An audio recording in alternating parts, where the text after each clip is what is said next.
Hello, it's me, Arden Lee, and in today's video, I would like to talk about a few tips for how to feel better when you're feeling depressed. If you don't know my story already, I went through a pretty remarkable trauma healing journey where I learned how to overcome the vast majority of the feelings and symptoms and emotions that came along with and produced, I would argue, both depression and anxiety diagnoses, and it was really difficult at the time when I was in those emotions to try to understand what might help me get out of them. So, having made that journey and being on the other side, I'd love to share that with you now. Hopefully, from a place where I can explain almost as if I were explaining to my former self.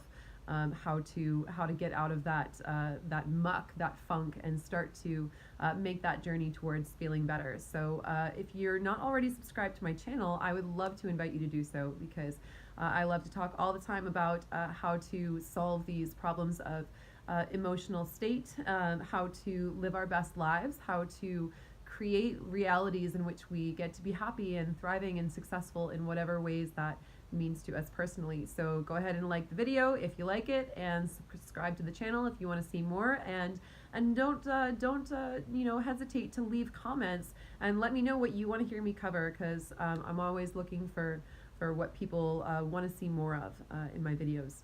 So without further ado, some things to start looking at if you're feeling depressed and you've decided you want to feel better. First of all, congratulations on deciding that you want to feel better, because that's definitely the first step. Oftentimes when we're depressed, it has this energy, this gravity to it that drags us down and wants us to remain there. And the first step to feeling better is actually wanting to feel better. It's so easy when we're depressed to actually want to perpetuate that cycle, even if we don't think we do.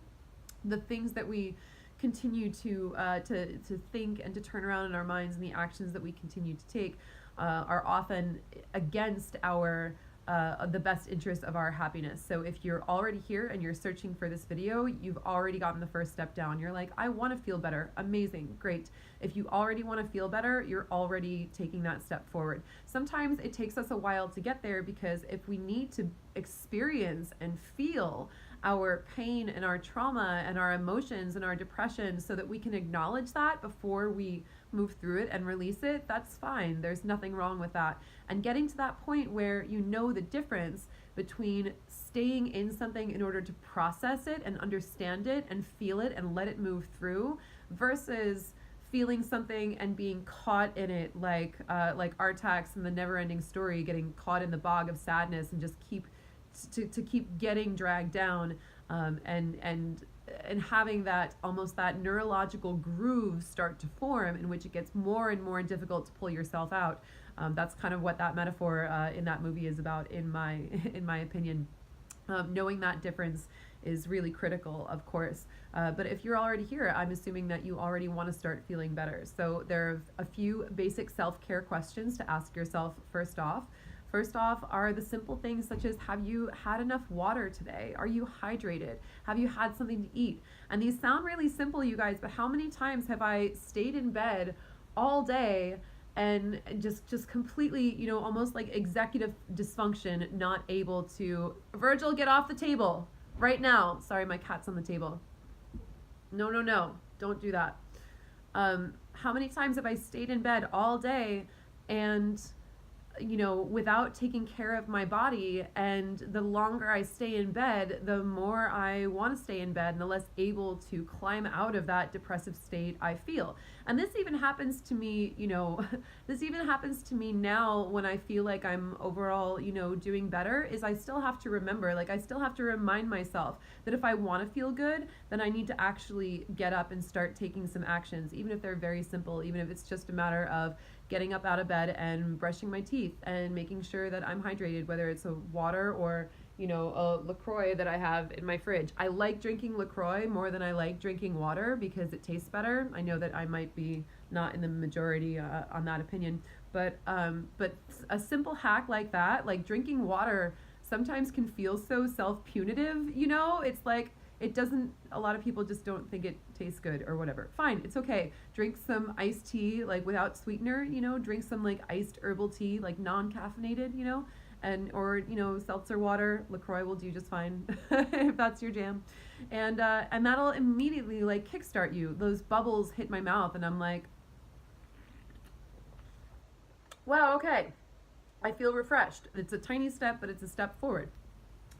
So once you've hydrated, it's time to ask yourself, have you eaten anything today? How many times have I stayed in bed all day and been like, wow, why do I feel so miserable? And then as soon as I get up and, hydrate myself and brush my teeth, and I'm like, oh, I should probably go and get something to eat. Let me leave the house and go somewhere and get something to eat. And sometimes just going out and sitting at a neighborhood bar, kind of gastropub kind of place where I can, just make conversation with a bartender and order some food and feed myself. And I'm like, oh, right, I feel like a normal human being again. This is great.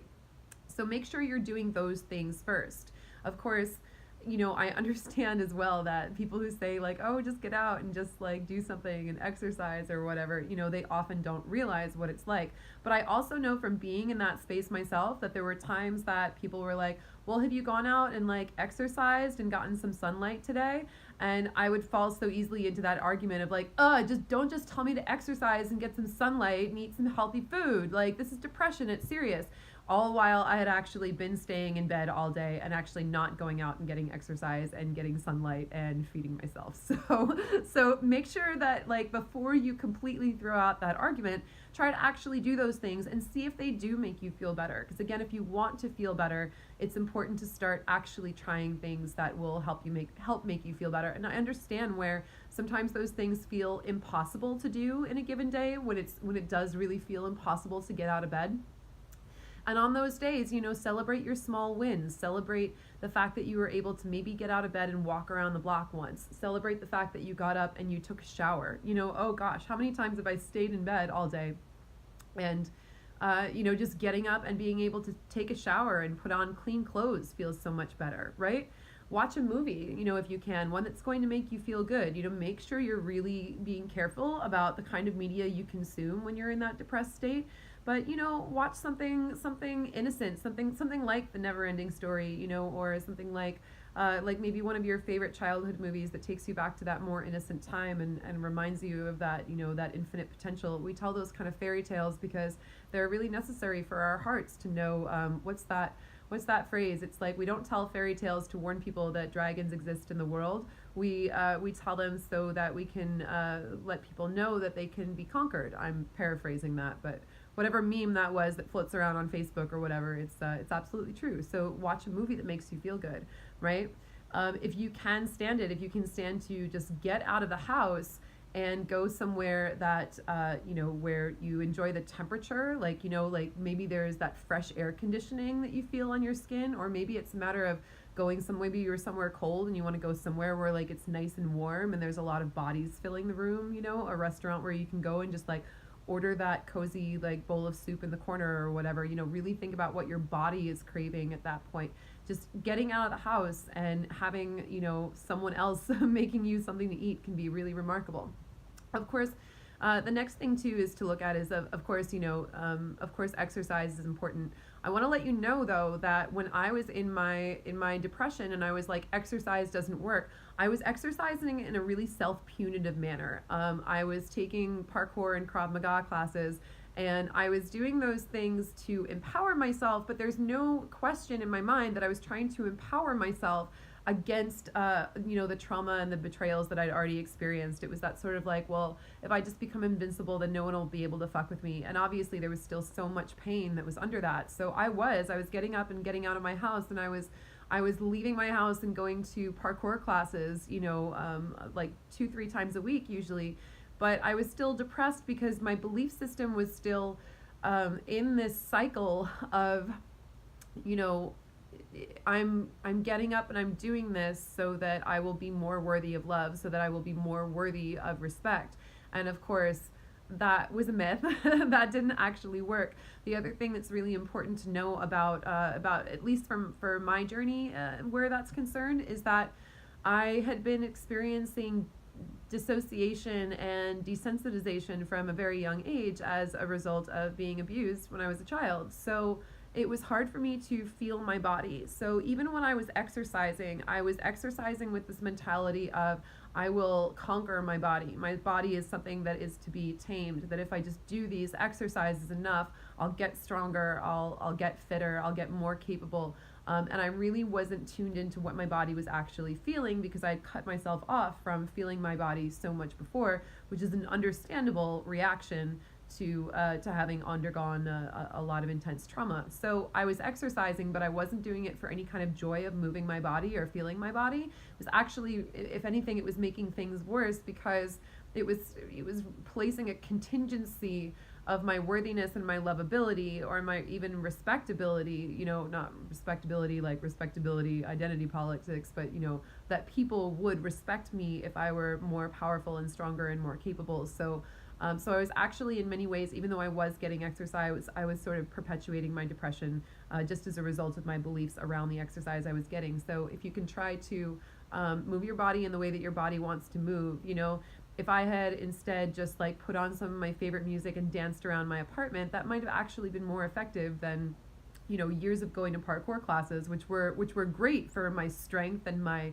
capability and my ability to move through space, and I was strong and all these things, but it was not necessarily bringing me the happiness that I thought it would, that I was trying to do by everyone saying like, oh, you should go out and exercise. I'm like, what do you mean? I take parkour classes 3 days a week. I'm still miserable. You actually have to move your body in ways that feels good to your body, and that's difficult at first when you have left your body for so long because your body was undergoing things that did feel bad, but that is absolutely the journey back to that. So even just like slow dancing around your apartment, rolling your hips and your shoulders and starting to feel safe in your body again, in the safety of your home when you're all alone by yourself, that can be remarkably transformative, especially if you are still stuck in a depression.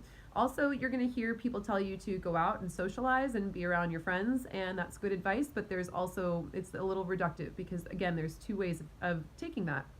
There's the healthy way, which is find the people who make you feel better, find the people who are willing to be with you and make you feel cared for and do things that actually are going to help you start feeling better. And unfortunately, there also is a toxic way of doing that, which is to go out and be social and try to pretend that everything is okay.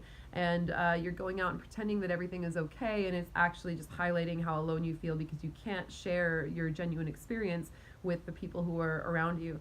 And I did this too a lot, and I think it was necessary for me at the time because I didn't have a supportive social circle. If I went out and I was upset, I didn't really feel like I had people who would hold that space for me. It really was going to be a lot of like, wow, well, what's her problem, or whatever, because I wasn't, probably in part because I wasn't able to understand my feelings that well either. So I didn't have, I didn't know what to ask for or what to look for. But just know that that I know that advice of, well, go out and socialize and spend time with your friends, it really only works depending on the way in which you implement that, and that takes actually having a supportive social circle and those people that you can rely on. And if you don't have that in your life right now, it's okay, because you absolutely can cultivate that, and it may take time. But once you start understanding and putting things into motion in order to cultivate that for yourself, things are going to get exponentially better and better and better. So even if you're listening to this right now going like, my friends all suck, they're a bunch of mean girls, whether they're girls or boys or non-binary identified folks, it doesn't matter. That mean girls thing it transcends gender. That if they're just looking for that next person to sort of make the fall so they can play their social dominance games or whatever. I've been in social circles like that, and they suck. So if that right now is what you have as access to you for friends, just know that you can absolutely create something better for yourself, and it may take time, but if that is what you feel like going out is going to be for you right now, that you're just going to have to phone it in and pretend you're okay, or worse, that you go out and you go over the top and you drink too much, you indulge, you numb your feelings, and you try to look like you're just having a great time partying, and really, meanwhile, all the while you're self-destructing. I've been there too, so that's not usually helpful. I had to do that a number of times before I realized that it wasn't helpful. but it wasn't. So ultimately I stopped. And you know, in those moments, if you don't feel like you have people that you can lean on, just know that you can find those people. And in the meantime, you know, look to your journal. Like, go somewhere where you can be honest with yourself. And maybe that is just with yourself right now. Maybe it's finding that quiet space, and maybe it's doing a little journaling. Maybe it's connecting to some of your friends on Twitter or on the internet. You know, because of the transparency of social media that we have today, there are so many people on social media who are actually making really good supportive friendships, and they're in weird ways sometimes making them even faster than they would make friends in real life, because the vulnerability of social media, that sort of the sort of like semi anonymity of social media, means we can actually be more vulnerable with each other, and that means that we can actually reach out to some of the people that we've been able to be vulnerable with, you know, through our tweets or our posts or whatever. And you know, feel free to reach out to those people and say, hey, you know, I could kind of use a friend right now. I don't know if you're free, but do you have space to hop on, you know, a Skype or a Messenger video with me, or even a phone call, or you know, or just text with me over Messenger for a little while. You know, that can really help out quite a bit. So knowing that energetic quality of your friendships is going to make that huge difference between, do I want to go out and socialize versus do I want to find, you know, something a little quieter, something that feels more authentic. And just know over time that if you keep following that light towards what's making you feel good in your body and what's feeling authentic, and taking care of your body and taking care of yourself, you know, things are going to get better. I'm definitely living proof that it can happen. And so I hope this video in the meantime was helpful to you if you are feeling depressed, to give you a couple things that you can start doing for yourself to start to feel better. And even if only one or two of them feels like they're doable today, that's fine. You know, remember to celebrate that win, and maybe tomorrow, you know, you can do that one and maybe add another one to it. So every day things keep getting a little better and better, and your healing and your recovery is really up to you. So what that means is that if you want to pace it slowly, and you want to say like, hey, if all I did today was get out of bed and drink a glass of water and take a shower, that's great, you know, that's wonderful. And then the next day, you know, a little more and a little more and a little more, as all of it starts to get easier and easier for you. So thank you for watching this video, and again, I hope you subscribe to this channel. I hope you feel better, and I also I hope you let me know what kind of things you want to hear in the future, and what's going to be most helpful for you. So thanks again, and I will see you next time.